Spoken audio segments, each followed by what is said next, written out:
Hey guys, so continuing on with our series, we're going to be looking at what I've deemed the last film in the R trilogy.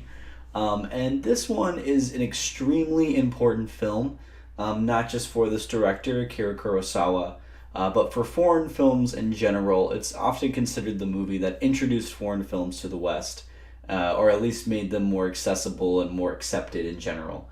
And that movie is going to be the incomparable Rashomon, released in 1950. It's 138 in the collection. So, apologies in advance if this review isn't as in depth or interesting as the other ones, because, quite frankly, I'm not sure what I can add to the conversation or what else I can say because it's Rashomon, you know? If you are involved in the film world, if you took a film class or a film history class in college, you know about Rashomon and you've seen Rashomon. It's an extremely influential, important film, as I just discussed. Um, and it's just, I mean, what else is there to say besides it's incredible? You know, I mean, it's an Akira Kurosawa movie. It's the film that made Toshiro Mifune very well known. He was kind of unknown at the time and gives an amazing performance in this film. But I should stop rambling and actually tell you the plot. Which Rashomon is kind of a mystery. It starts with these two men, a priest and a woodcutter, taking shelter from the rain at a shrine, and this third guy shows up, just some guy, and the priest and the woodcutter start to retell a crime they were both witnesses to and heard three different versions of that crime. Where in the forest there was a rape and there was a murder. And the three people involved was a bandit played by Toshiro Mifune, an aristocrat or like a higher up rich person, and then his wife. And the rich person is dead. The bandit has been captured for the crime or to be interrogated, and the wife is sort of let go free and is allowed to give her testimony.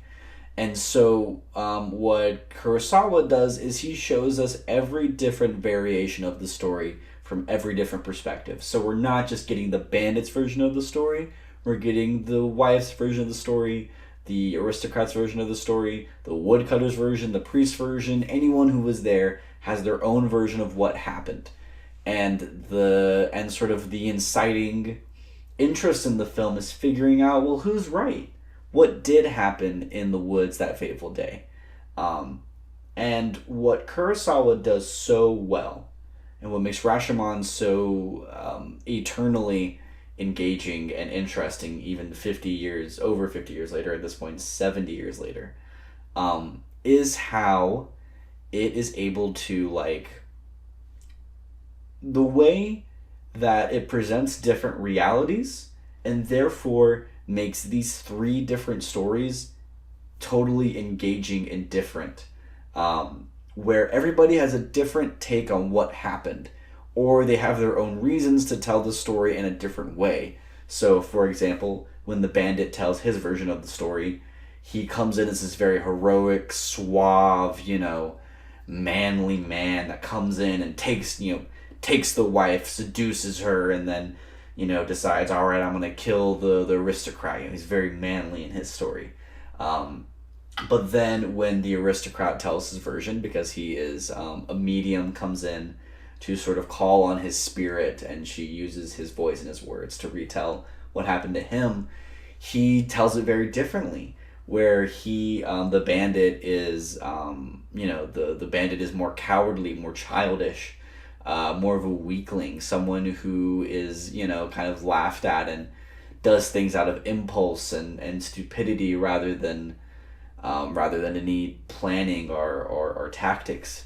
And so while you may be seeing the same events five separate times, essentially, they're always different, and they always say a lot about the character that's telling the story, because everybody's an unreliable narrator. And that aspect of it, that sort of theme about figuring out what reality is true, is what is so special about Rashomon. Because Rashomon is this really great look at how people perceive their reality and how different everyone's reality and perspective can be. Because there are a couple of facts involved in this crime where, of course, um, the woman is assaulted either through a sexual assault or just a general assault. The aristocrat is dead, and he was killed with a knife. And his body was found later on. Like, that's all we know. Those are the only concrete things we know. And from there, there's so much wiggle room and so much that could happen. Any one of these stories could be true. And while people have spent, 70 years trying to figure out the exact timeline and what happened, I think that's not what Kurosawa was interested in. I think Kurosawa was interested in the philosophical aspects of the story, where it is, well, if everyone has a different reality, then what's real? And if everyone has a different reality and different idea of what is real, then can we have morals, and what is moral? And sort of figuring that out. And so a lot of characters get into, outside of telling the story, these three people hiding in the shrine get into a lot of philosophical conversations about like reality and morality and how things work and what's right and wrong and all of that.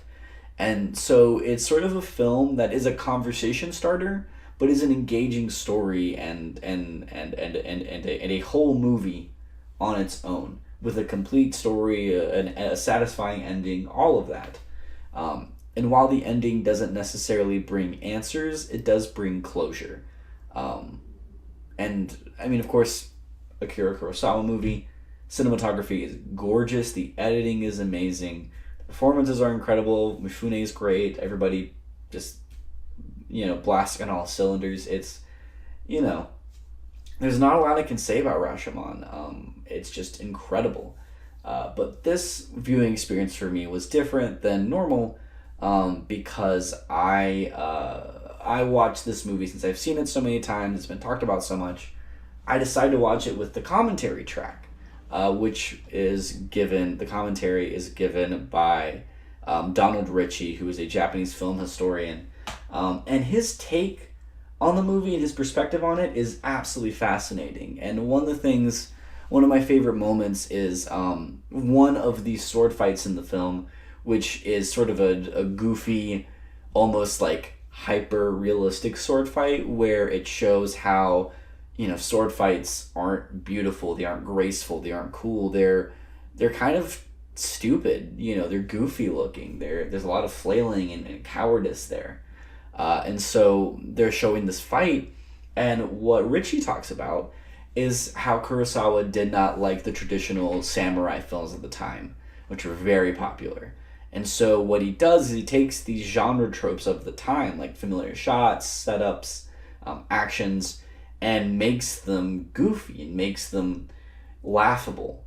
So a scene that was already great takes on a whole new level, at least for me personally, in being interesting and inventive and special. And I think one of the best things about Rashomon is this edition from Criterion, which is a thick disc and a thick booklet, because the special features, you were getting like 5 or 4 different behind the scenes looks at the film, interviews with Kurosawa, interviews with the cast and crew, interviews with the cinematographer. They have all these like great and these interviews and these documentaries they include are long. They're feature length documentaries. So, I mean, if you love Rashomon and you love Kurosawa, this is almost like your Bible. Like, this is very special. And the booklet included has a really great essay from, what is his name? From Stephen Prince. There is an excerpt from Akira Kurosawa's autobiography about the making of Rashomon. And then included are 2 stories that inspired the writing of Rashomon from Kurosawa. The stories Rashomon and In a Grove. So I think you should see the movie if you haven't already. It's a special, great film and a really great introduction to Kurosawa and Japanese films in general. But it's also a really great introduction to Criterion as an entity as a whole, because you get this thick this wealth of special features and information. It really is a film school in a box. So of course the price of admission is worth it alone, just to have this, quite honestly. But that's my short review of Rashomon. What do you think about it? Let me know in the comments. If you like this video, please like, comment. If you want to see more of these, please subscribe. Please share the video around if you want other people to know what I'm doing. But come back next time, and we'll be talking about another important foreign film, which is one of Ingmar Bergman's most successful films in America, which is Wild Strawberries. But I'll see you all next time, all right? Bye-bye.